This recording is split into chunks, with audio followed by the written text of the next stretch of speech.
Hi hello வணக்கம் மக்களே. இன்னைக்கு நம்ம என்ன பார்க்குறோம்னா பிக் பாஸ் சீசன் 7 நேற்றுக்கு அந்த எபிசோடு அது என்ன எபிசோடா இல்லை புள்ளி கேங் வந்த அந்த அவங்களுக்காக வச்ச எபிசோடா அப்படின்னு ஒரு விஷயம் தெரியல. ஏன் அப்படி பார்த்தீங்கன்னா புள்ளி கேங்கில் ஆல்மோஸ்ட் எல்லாருமே வந்துட்டானுங்க. இன்னும் 2-3 பேர் தான் வெளியே இருக்கானுங்க. பூர்ணிமா அண்ட் ஜோவிகா இவங்க தான் வெளியே இருக்கானுங்க. எப்படி அவனுங்களை நாளைக்கு வந்து உள்ள அனுப்பி விட்டுருவானுங்க. அர்ச்சனாவை டார்கெட் பண்ணி அடிக்கணும்னே எல்லாரையும் அனுப்பிட்டு இருக்கிற மாதிரி தான் அனுப்பிட்டு இருக்கானுங்க. ஸோ இதில் நம்ம விக்ரம் கூல் சுரேஷ் பிராவோ இவங்களாம் வேற லெவலில் தரமான சம்பவம்லாம் பண்ணாங்க. அதில் விக்ரம் தான் என்ன சொல்றது, அண்டாவே தூக்கிட்டு வந்துட்டான். வெளியே இருந்து வரும்போதே அண்டாவை தூக்கிட்டு வந்துட்டான். ஸோ அவனுங்களை யாரெல்லாம் என்னென்ன பண்ணாங்க அப்படின்றது தான் இன்னைக்கு இந்த வீடியோவில் பார்க்க போகிறோம். ஸோ வீடியோ பார்க்க முன்னாடி யாரும் சப்ஸ்கிரைப் பண்ணா பார்த்தீங்கன்னா முதல்ல போய் சப்ஸ்கிரைப் பண்ணுங்க. கூடவே அந்த பெல் ஐக்கனை கிளிக் பண்ணுங்க. அப்போ தான் நான் போடக்கூடிய வீடியோஸோட அப்டேட் வந்து உங்களுக்கு கிடைச்சிக்கிட்டே இருக்கும். ஸோ வாங்க வீடியோக்குள்ள போகலாம்.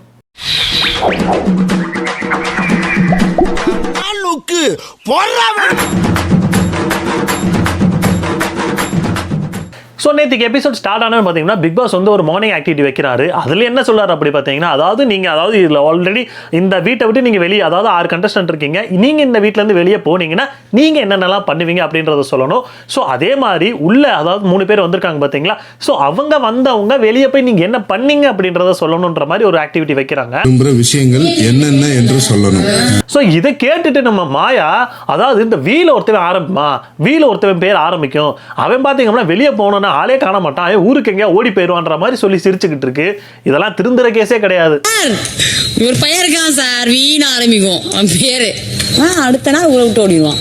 முடியாது, உங்களை திருத்தவே முடியாது. ஸோ வெளியே போயிட்டு இருந்த நம்ம விஷ்ணு இதை கேட்டார் போல. முதல்ல இவங்களை அடிச்சு ஓட விடணும்னு சொல்லி அவரு நல்லா கலாச்சிக்கிட்டு தான் இருந்தாரு. இவங்களை அடிச்சு ஓடும். அப்போ ஒரு விஷயம் சொல்றாரு, அதாவது இவங்களுக்கெல்லாம் மக்கள் ஒரு முடிவு சொல்லுவான்னு பாருங்க. அப்போ இப்போ கெக்கன்னு சிரிச்சுக்கிட்டீங்களா, நீ அப்போ போய் சிரி அப்படின்னு சொல்லி மாதிரி ஒரு காமெடியை போட்டுக்கிட்டு இருக்காப்ல. மக்கள் முடிவு சொல்லுவாங்கல்ல, மணியும் டென்ஷன் ஆயிட்டாப்ல. இவங்க எப்படி தாண்டா ஏன் தாண்டா இவ்வளவு வஞ்ச வச்சு தெரிஞ்சுக்கிட்டு இருக்காங்க, டே இன்னும் 3 நாள் தான் இருக்கு, அப்பயுமாடா இப்படி பண்ணிட்டு இருப்பீங்கன்ற மாதிரி மணியும் டென்ஷன் ஆறாப்ல. அப்ப அதுக்கு விஷ்ணு சொல்றாரு, இவனுங்களுக்குலாம் ஒரு ஷீல்டு கிடையாது, 2 ஷீல்டு வச்சு நம்ம பாதுகாத்துக்கிட்டாதான் இவங்கள்ட்ட இருந்து நாம தப்பிக்க முடியுன்ற மாதிரி ஒரு காமெடியை போட்டுக்கிட்டு இருக்காப்ல. யப்பா சாமியா, யார் யாது யப்பா, இவங்களுக்கெல்லாம் டபுள் ஷீல்டு வச்சு தான் வரணும். ஸோ அந்நேரம் பார்த்து நம்ம அக்ஷய் அங்கேருந்து வரவும் விஷ்ணு ஒரு விஷயம் தரமாக சொன்னார்.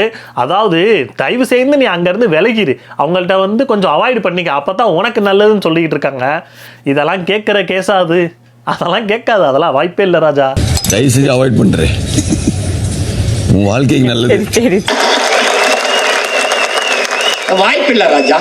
ஸோ அதில் ஸ்டார்டிங், அதாவது இந்த மார்னிங் ஆக்டிவிட்டியில் ஸ்டார்டிங் யார் பண்ணுறாங்க பார்த்தீங்கன்னா நம்ம மாயா தான் ஸ்டார்ட் பண்ணுறாங்க. இவங்க என்ன சொல்கிறாங்கன்னா, நான் வந்து நிறைய ஒரு படத்துக்கு வந்து சைன் பண்ணிட்டு வந்தேன், அதை போய் பார்க்கணும், அது மட்டும் இல்லாமல் நம்ம லோகேஷன் நான் ஒரு கதையிலேயே கொடுத்துருக்கேன், அதை போய் கேட்கணுன்ற மாதிரி உருட்டிட்டு கிடக்கு. அவரே ஆல்ரெடி லியோ படத்தினால வந்த அடியில் ரொம்ப நொந்து போயிருக்காரு.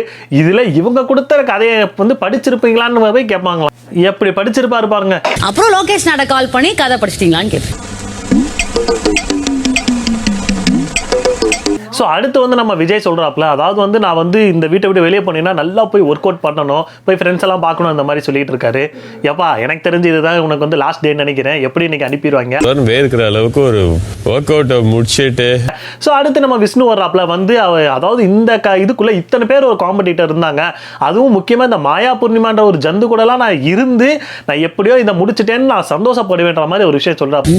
இவ்வளோ பெரிய நல்ல ஒரு காம்படிட்டர்ஸோட போராடி இவ்வளோ நாள் வந்தது, அது ஒரு பெரிய வெற்றி. ஸோ அடுத்து வந்து நம்ம தினேஷ் ப்ரோ என்ன சொல்றாருன்னா, எனக்கு இங்கே உள்ள வந்ததுக்கான ஒரு லட்சியம் ஒன்று இருக்கு, அதுக்கு நான் போய் பார்ப்பேன் அப்படின்ற மாதிரி ஒரு விஷயம் சொல்றாப்புல. என்னவா இருக்கும், நம்ம அந்த ரச்சிதா மேடம் போய் எப்படியாச்சும் கன்வின்ஸ் பண்ணணும், அதுதான் நம்ம தினேஷ் ப்ரோவோட ஒரு இதாக இருக்கும். ஆக்சுவலாக சொல்லணும்னா இந்த ஷோக்கு வந்ததோட மெயின் ரீசன் ஒன்று இருக்கு. எனக்கு இருக்கிற ஒரே சொத்து இவன் தான். ஸோ அடுத்து மணி வர்றாப்புல, அவர் வந்து எனக்கு வந்து டான்ஸ் கிளாஸ் தான் எனக்கு வந்து மெயின் எய்ம், அதை போய் நான் பண்ணுவேன் மாதிரி சொல்றாரு. என்னோட main aim dance class.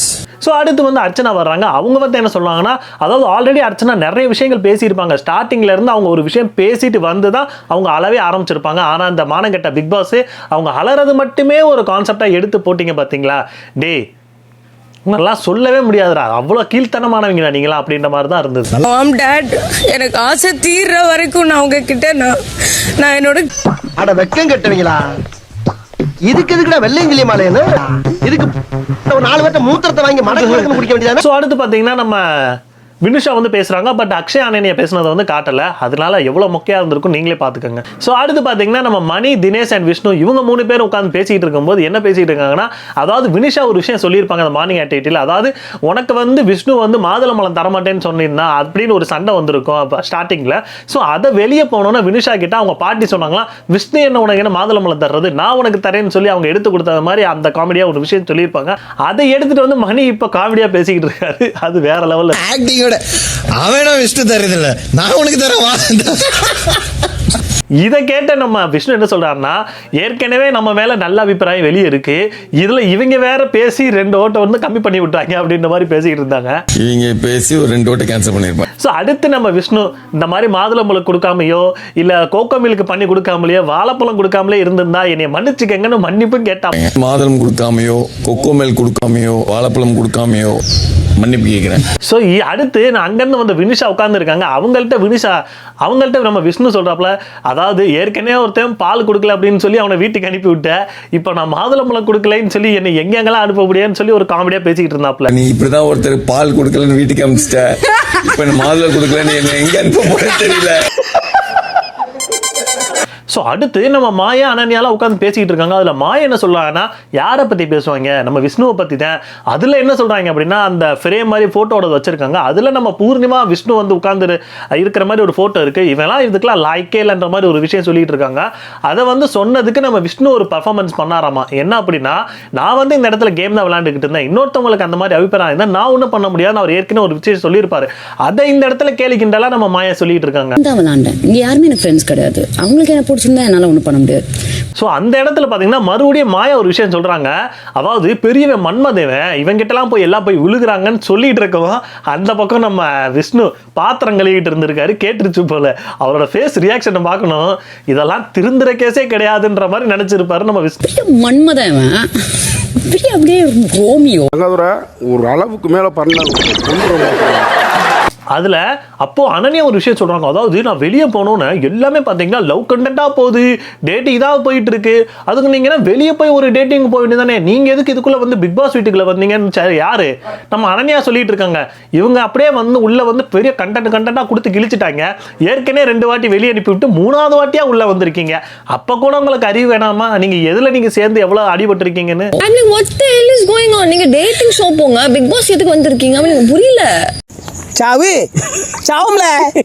So இதை கேட்டுக்கிட்டு இருந்த நம்ம விஷ்ணு ப்ரோ வந்து, அதாவது ஏற்கனவே நான் நிறைய எங்கள் இதில் வந்து பட்டுட்டேன், நிறைய சண்டை போட்டு நானே நிறைய வந்து கெட்டதை சம்பாதிச்சுக்கிட்டேன். இப்போ இவளுக்கு பேசினாலும் நான் அதெல்லாம் கண்டுக்கிறதே இல்லை. எனக்கு வந்து இந்த வீடு வந்து ரொம்ப பெரிய புரிதல் கொடுத்துருச்சுன்னு ஒரு நல்ல ஒரு விதமாக தான் பேசுகிறாரு. ஏன் அப்படின்னா, ஏற்கனவே ஒரு விஷ்ணுவாக ஏற்கனவே இருந்த மாதிரி ஒரு விஷ்ணு இருந்திருந்தார் அப்படின்னா இந்நேரத்துக்கு 2 துண்டாக்கி விட்டுருப்பாரு இவங்க 2 பேரையும். ஆனால் இப்போ வந்து அவங்களுக்கு வந்து பழகிருச்சு, இதுகளுக்கெல்லாம் வேற பொழப்பே கிடையாது, போய் தொலைங்கடா அப்படின்ற மாதிரி ஒரு மைண்ட் செட்டில் இருக்காப்புல. ஸோ அதையுமே இங்கே வந்து சொல்லிட்டு இருக்காரு. பயமான ஒரு புரிதல் இந்த வீடு எங்களுக்கு கொடுத்துருச்சு. ஸோ அடுத்து பார்த்தீங்கன்னா யாரு, நம்ம புள்ளி கேங்கில் இன்னொரு ஆள் சொம்பு தூக்கி நம்ம விக்ரம் வர்றாப்புல. போகும்போது ஓகே மனுஷன் வந்து நல்லவனா திருந்தி போறான்னு நினைச்சேன். இப்போ என்ன நிலைமைக்கு வர போறானுன்றது மாதிரி தான் இருந்துச்சு. கூடவே பார்த்தீங்கன்னா நம்ம கூல் சுரேஷனும் வர்றாப்புல. ஸோ அடுத்து இவங்க 2 பேரையும் உள்ளே வர்றதுக்காக ஒரு டாஸ்க் வைக்கிறேன்னு சொல்லி பிக் பாஸ் வந்து ஒரு டாஸ்க் வைக்கிறாப்புல. அது என்ன அப்படின்னா, ஃபைனலிஸ்ட்லேருந்து ஒரு ஆளை நீங்கள் தேர்ந்தெடுத்துக்கோங்க. ஸோ வந்தவங்க யார் அப்படின்னு பார்த்தீங்கன்னா, இதில் நாங்கள் வந்து ஒரு 8 பெட்டி வச்சுருக்கோம். அந்த பெட்டியில் பார்த்தீங்கன்னா நீங்கள் அந்த பஸர் டு பஸர் அடிக்கும் போது நீங்கள் போய் கண்டுபிடிக்கணும். சப்போஸ் கரெக்டாக கண்டுபிடிச்சிட்டிங்க அப்படின்னா அவர் வந்து உள்ளே இருப்பார். சப்போஸ் நீங்கள் கண்டுபிடிக்க முடியல அப்படின்னா ஏற்கனவே வந்தவர் வந்து அப்படியே வெளியே போயிடுவார், அவர் உள்ளே வரமாட்டார்ன்ற மாதிரி ஒரு விஷயம் சொல்கிறாரு. அதில் வந்து பார்த்தீங்கன்னா சப்போஸ் அதில் வந்து உங்கள் ஆள் இல்லாமல் வேற ஒரு ஆள் மாஸ்க் போட்டுருந்தாங்கன்னா அது ஏன் ஆளுன்ற மாதிரி ஒரு விஷயம் சொல்றாங்க. ஃபைனலிஸ்ட்ல இருந்து ஒரு நபரை தேர்வு செஞ்சு சொல்லுங்க, வந்த வழியே வெளியே போயிடுவாங்க. ஸோ அதில் பார்த்தீங்கன்னா நம்ம அர்ச்சனாவை தான் செலக்ட் பண்ணுறாங்க. அர்ச்சனா போய் எடுத்துறதுக்குள்ள பார்த்தீங்கன்னா ஒரு ஆள் இருக்காங்க, பட் அவர் வந்து மாஸ்க் போட்டிருக்காரு. அவர் வந்து பார்த்தீங்க அப்படின்னா நம்ம பிக் பாஸோட ஆளுன்ற மாதிரி சொல்லிட்டாங்க. மாஸ்க். ஸோ இதை வந்து சரியாக கண்டுபிடிக்காதனால ஓகே அவங்க வந்து வந்தவங்க வந்து வெளியே போயிடுவாங்கன்னு சொல்லிட்டு இருக்கோம். நம்ம மணி டே வந்தவங்க அப்படியே வாடா போவீங்க, ஏன்டா இந்த வேலை பார்த்துக்கிட்டு இருக்கீன்ற மாதிரி ஒரு கேள்வி கேட்குறாங்க. அப்படியே வாடா போறீங்க அடப்பாவீங்களா. ஸோ அதுக்கப்புறம் எல்லாருமே வெளியே அனுப்பிட்டு சரி உள்ள வாங்க அப்படின்னு சொன்னதுக்கு எல்லாரும் கேட்குறாங்க, ஏன்னா யாரும் வந்திருக்கீங்களான்னு கேட்கும்போது எல்லாரும் கரெக்டாக கண்டுபிடிச்சிட்டாங்க. ஃபர்ஸ்ட் வந்து யாருன்னா முட்டைக்குள்ள இருந்தது வந்து நம்ம விக்ரம். ஏன்னா அந்த நாய் அது வந்ததுல இருந்தே அதுக்குள்ளே தான் கிடந்துச்சு. ஸோ வர்றது வந்து எப்படி அங்கதுக்குள்ளே தான் இருப்பான்றதை வந்து கரெக்டாக கண்டுபிடிச்சிட்டாங்க. ஸோ அதில் தான் இருந்தாப்புல விக்ரம். ஓகே எப்படியோ புள்ளி கேங்கில் வந்து ஒருத்தவங்க உள்ள அனுப்பிட்டாங்க. நினைச்சாங்க, இவங்களோட மைண்ட் செட் என்ன அப்படின்னா புள்ளிகங்களை எல்லாரையுமே உள்ள அனுப்பி அர்ச்சனா வந்து காலி பண்ணணுன்றதை நினைச்சாங்க. அதை வேலையை கரெக்டாகவே பார்த்துக்கிட்டு இருக்காங்க. விக்ரம் தான் அரேஞ்சடா தான் இருக்குது. விக்ரம் தான் ப்ரோ.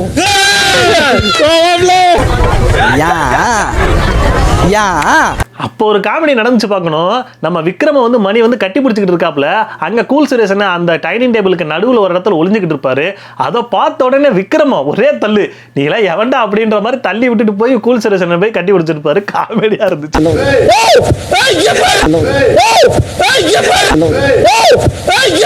அப்ப கூல் சுரேஷன் வந்த உடனே ஒரு செகண்ட்ல பாத்தீங்கன்னா நாளை ஹெட்செட்ல போட்டு கேட்டுக்கிட்டு இருக்கோம், என் காதெல்லாம் டமார் ஆகி போச்சு. அந்த கத்துறாங்க. ஏப்பா கொஞ்சம் மெதுவாதான்பா கத்துங்க.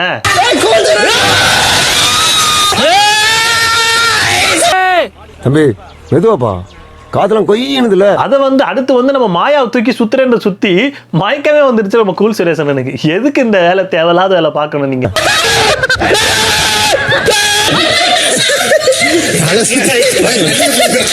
ஏன் உனக்கு இந்த வேலை? நீ வாங்குற இந்த 10-5 பிச்சைக்கு இது தேவைதானா? இதை பார்த்துக்கிட்டு இருந்த நம்ம கண்டஸ்டன்ஸ் எல்லாம் மெடிக்கல் ரூம் போகணும் அப்படின்னு சொன்னா, டே முதல்ல தண்ணி கொடுங்கடா, வந்த உடனே அவன் மெடிக்கல் ரூமுக்கு அனுப்புவீங்கன்ற மாதிரி ஒரு காமெடியை போட்டு விட்டாப்ல நம்ம பிக் பாஸ். மெடிக்கல் ரூம் முதல்ல தண்ணி கொடுங்க. அடுத்து பார்த்தீங்கன்னா நம்ம கூல் சுரேஷன் ஒரு ரேம்ப் வாக் மாதிரிலாம் ஒன்று போட்டுக்கிட்டு இருக்காப்ல, அதுவும் நல்ல காமெடியாக இருந்துச்சு. அடுத்து ஒரு பெரிய காமெடி யார் அப்படின்னா நம்ம விக்ரம் பண்ணுறாப்ல. அதாவது நம்ம எபிசோடே பார்க்கல, விஷ்ணுவோட எபிசோட மட்டும் தான் நான் பார்த்தேன்ற மாதிரி ஒரு ப்ராட் விட்டுக்கிட்டு இருக்காப்ல. நான் அந்த ப்ராடுக்காக விஷ்ணுக்காக மட்டும் பார்ப்பேன். அப்ப நான் இன்னொரு பெரிய காமெடி அப்படி பண்றேன் அப்படின்னு சொல்லி நான் ஒரே ஒரு வார்த்தையை தான் மாயா பார்த்து கேட்க போறேன்னு சொல்லி என்னமோ கேட்க போறாமலன்னு பார்த்தா சாரின்னு ஒரு வார்த்தை கேட்டுக்கிட்டு இருக்கேன். டே உனக்கு சத்தியமா நான் வெளியே போய் நீ எதுக்கு போனன்றதே உன்னை வந்து மறந்துட்ட போல இருக்கு. ஒரே ஒரு வார்த்தை கேட்கணும், ஒரே ஒரு வார்த்தை. குச்சமே இல்ல. அப்போ நம்ம விக்ரம் கிட்டயுமே மாயா அதை தான் புலம்பிக்கிட்டு இருக்கு. நம்ம விக்ரம் வெளியே எல்லாமே பார்த்துட்டு வந்துட்டேன்னு சொல்லியிருக்கான். இப்போ வரைக்குமே நான் என்னத்தை பார்த்தேன், எப்படி மைண்ட் செட்டில் வச்சிருக்கேன்ற ஒரு மைண்ட் நிலையிலே இல்லை நம்ம விக்ரம். ஏன்னா இப்போ வரைக்குமே நம்ம மாயாவுக்கு சொம்பு தூக்கிட்டு தான் இருக்கான். ஏன்டா அந்த ஒரு வாரம் பட்டியே உங்க தங்கச்சிலாம் வந்து சொன்னுச்சு, அப்போ கூட நீ திருந்தலை, இப்போயுமே நம்ம மாயா கிட்ட தான் வந்துகிட்டு இருக்கு. டே உன்னெல்லாம் 10,000 பெரியார் வந்தா கூட உன்னெல்லாம் திருத்த முடியாது. அப்படி நடக்கிறதுக்கான சான்ஸே கிடையாது. நீங்க பாக்குறது வேற, நான் பாக்குறது வேற. நான் ப்ரோ ஒரு அளவுக்கு தான் ப்ரோ எல்லாமே சும்மா. அப்ப எப்பயும் போல நம்ம கூல் சுரேஷனை வந்து அவங்களோட பாய்ஸோட கேங்ல போயிட்டு அவரும் நல்லா காமெடி பண்ணிட்டு இருந்தாப்ல. அப்ப கூல் சுரேஷன் ஒரு விஷயம் கேட்கிறா, ஏடா இப்பயுமேடா அந்த ஏ டீம் பி டீம் வச்சு அலைஞ்சுக்கிட்டு இருக்கீங்க, என்னங்க பண்றது, இதுங்கெல்லாம் திருந்தாதுன்ற மாதிரி ஒரு விஷயம் போயிட்டு இருக்கு. அப்ப மாயா ஒரு வேற லெவல்ல பெர்ஃபார்மன்ஸ் பண்ணிட்டு இருந்தாங்க. அதாவது என்னை எல்லாரும் வந்தவங்க எமோஷனல் பண்ணி நீ வந்து எல்லாரும் எலிமினேஷன் பண்ணி வெளியே அனுப்பிட்டான்ற மாதிரி வர்றவங்க என்னையே சொல்லிட்டு இருக்காங்க. நான் என்னதான்டா பண்ணேன்னு ஒரு விஷயம் சொல்லும் போது அங்கிருந்து நம்ம விக்ரம், ஆமா இதெல்லாம் இவங்க எப்படி பாக்குறானுங்கன்னு எனக்கு தெரிய மாட்டேங்குது. டே நீ எப்படா பார்த்த எபிசோட, இல்ல எபிசோட பார்த்துட்டு தான் உள்ள வந்தியான்ற மாதிரி ஒரு டவுட் வந்துரு. அம்மா நீ எல்லாம் கரெக்டா பார்த்திருந்தீனா கிளுகிளுன்னு தான் இருந்திருக்கும். இமோஷனல் எலிமினேஷன் எப்படிடா பாக்குறீங்க அதோட முடிஞ்சிருந்தாலும் நல்லா குளுன்னு தான் இருந்திருக்கும். அடுத்து பெரிய காமெடினா நம்ம அண்டா தூக்கி யார் அப்படின்னா நம்ம விஜய். நம்ம விக்ரம் டே இதை விட பெரிய ஒரு காமெடி நடந்துச்சு. என்ன அப்படின்னா கடைசி போகும்போதாவது விக்ரமுக்கு உண்மை தெரிஞ்சிச்சேன்லாம் பேசிக்கிட்டு இருக்காங்கடான்னு யாரு நம்ம அண்டா தூக்கி சொல்லிட்டு இருக்காரு. நீ எவ்வளவு பெரிய அண்டா தூக்கிட்டு இருக்கன்னு இப்ப வரைக்குமே நமக்கு எல்லாருக்குமே தெரியும். இதுல விக்ரம் போய் அறிவுரை சொல்லிட்டு இருக்காப்ல. அதுக்கப்புறம் இங்க ஒரு டாக்கு நல்ல கடைசியில விக்ரம்காவது தெரிஞ்சிருச்சு என்ன எல்லாம்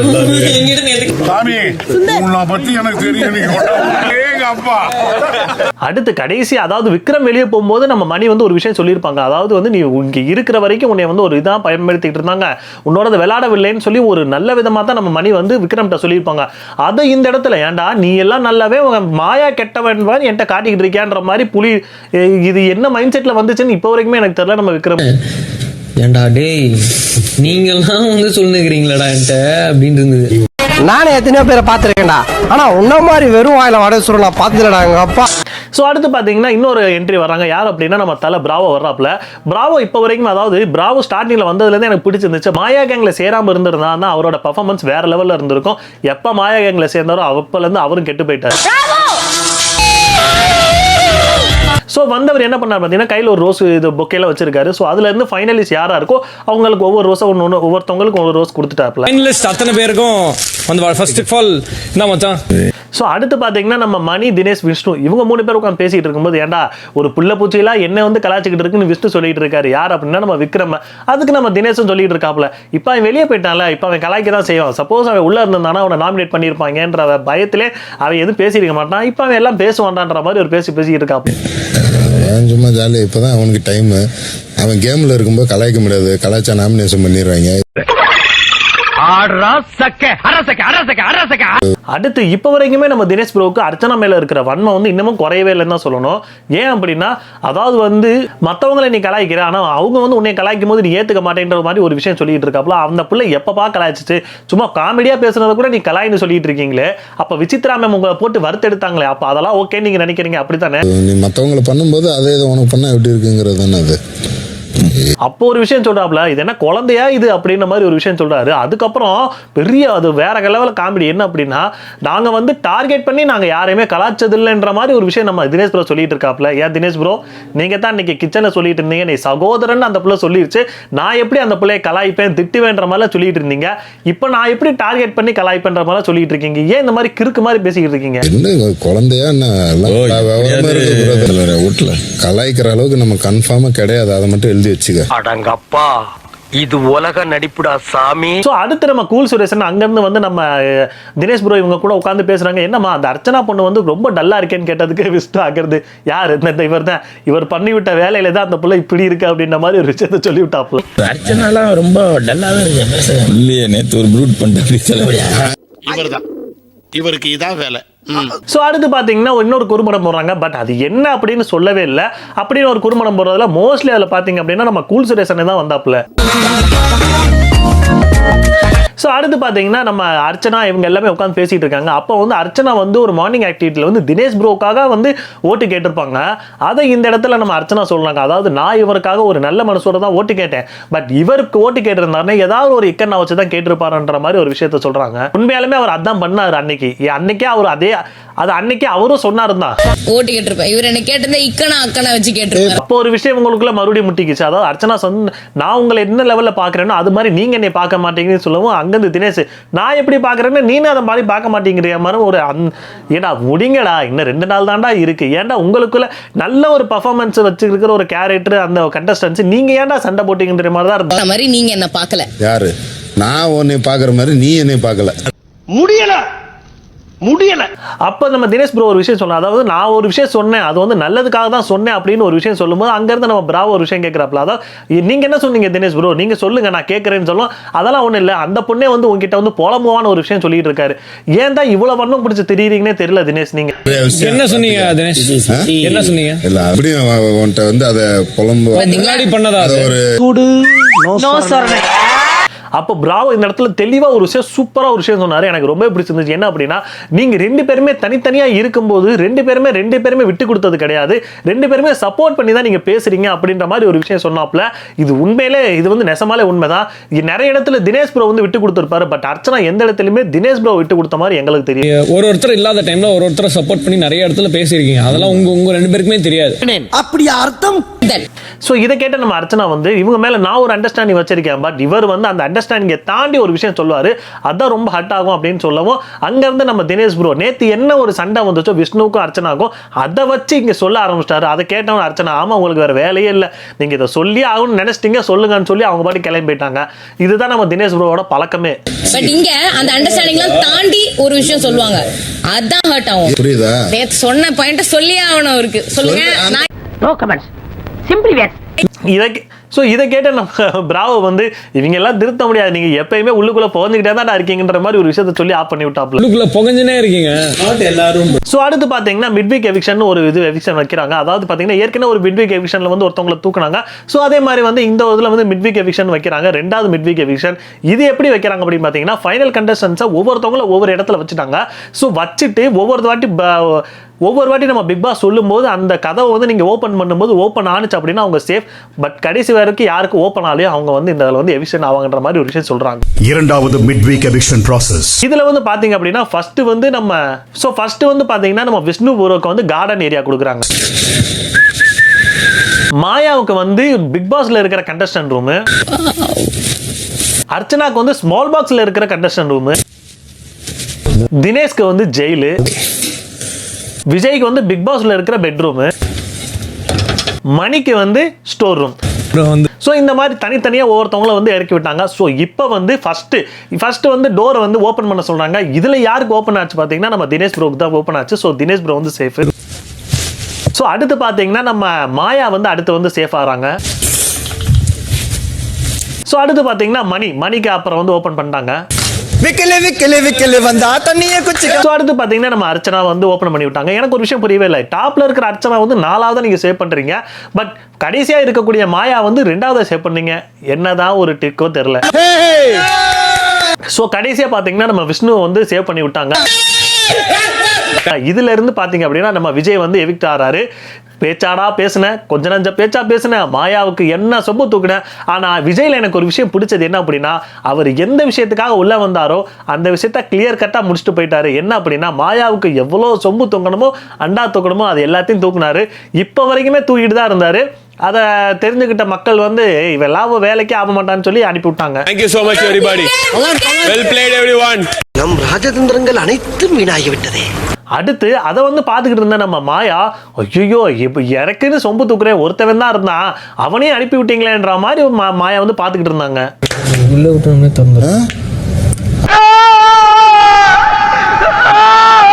அப்போ மாயா ஒரு விஷயம் சொல்றாங்க. அதாவது நம்ம கிட்ட ஒரு விஷயம் இருக்கும், நாம ஒரு விஷயத்த சொல்ல நினைப்போம், பட் சொல்ல மாட்டோம். ஆனா விஜய் வந்து நாம என்ன சொல்லணும்னு நினைக்கிறோமோ டக்குன்னு பட்டுன்னு போட்டு உடப்பான். ஆமாமா, உனக்கு எது சாதகமா இருக்கோ அதை வந்து கரெக்டா சொல்லுவாப்ல, மற்றவங்களுக்கு சாதகமா இருந்தா அதை அகேன்ஸ்டா தான் சொல்லுவாப்ல நம்ம விஜய். ஏன்னு வந்து எனக்கு தெரியல, பட் உங்களுக்கு தெரிஞ்சா கமெண்ட் செக்ஷன்ல கமெண்ட் பண்ணுங்க. நம்ம யாராலையுமே சொல்ல முடியாத விஷயங்கள் அவன் பட்டுன்னு போட்டு உடச்சான். தெரியுது, நீ மூடு.